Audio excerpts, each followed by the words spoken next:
इंद्र एकादशी व्रत कथा। आज 17 सितंबर बुधवार को 4 शुभ संयोग में इंद्र एकादशी को भगवान विष्णु के ऋषि के स्वरूप की पूजा करते हैं और इंद्र एकादशी व्रत कथा सुनते हैं। इस व्रत से पितरों को मोक्ष मिलता है और व्रती को स्वर्ग की प्राप्ति होती है।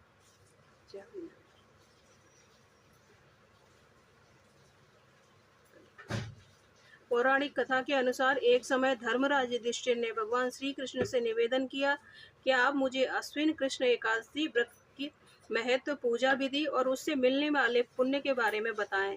इस पर भगवान श्री कृष्ण ने कहा कि अश्विन कृष्ण एकादशी व्रत को इंदिरा एकादशी के नाम से जानते हैं।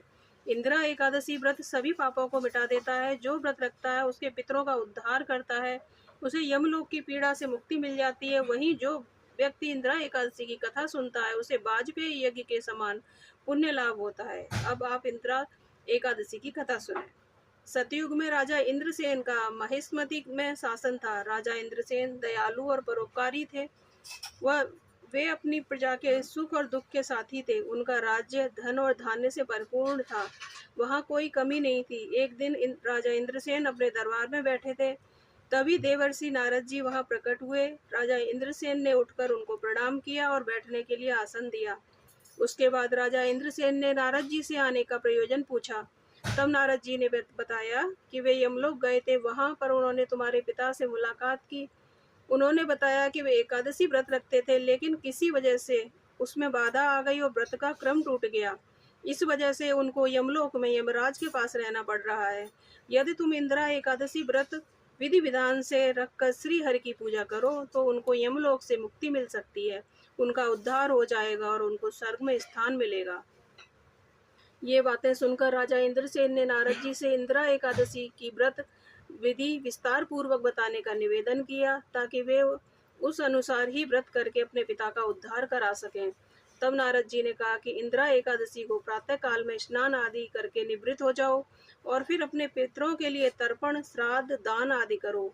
उस समय वहाँ भगवान शालिग्राम को जरूर स्थापित करना। फिर दान, दक्षिणा और ब्राह्मणों को भोज कराना। भोजन का कुछ अंश गाय को खिला देना। जब ये कार्य हो जाए तो फिर भगवान विष्णु के ऋषिकेश स्वरूप की पूजा करें। भगवान ऋषिकेश को अक्षत, फूल, फल, धूप, दीप, नैवेद्य, चंदन आदि अर्पित करें। दिन में फलाहार पर रहना, रात के समय जागरण करना। इंदिरा एकादशी के अगले दिन सुबह स्नान आदि करके पूजा पाठ करना। फिर दान, दक्षिणा और ब्राह्मण को भोजन कराना। उसके बाद पारण करके व्रत को खोलना। नारद जी ने व्रत विधि बताने के बाद इंद्रसेन से कहा कि इस प्रकार से व्रत को पूर्ण करने पर तुम्हारे पिता का उद्धार हो जाएगा, वे स्वर्ग में स्थान प्राप्त करेंगे। इसके बाद नारद जी वहां से चले गए। जब इंदिरा एकादशी आई तो राजा इंद्रसेन ने नारद जी के बताए अनुसार विधि विधान से व्रत रखा और पूजा की। दान, दक्षिणा और ब्राह्मण को भोज दिया। फिर पारण करके व्रत को पूरा किया। इंदिरा एकादशी के पुण्य प्रभाव से उनके पिता को यमलोक से मुक्ति मिल गई और वे स्वर्ग में पहुंच गए। इस व्रत के प्रभाव से जीवन के अंत में राजा इंद्रसेन भी स्वर्ग को चले गए। जो लोग विधि विधान से इंदिरा एकादशी व्रत करते हैं तो उनके पितरों को भी अधोगति से मुक्ति मिल जाती है। जय हो एकादशी माता की जय।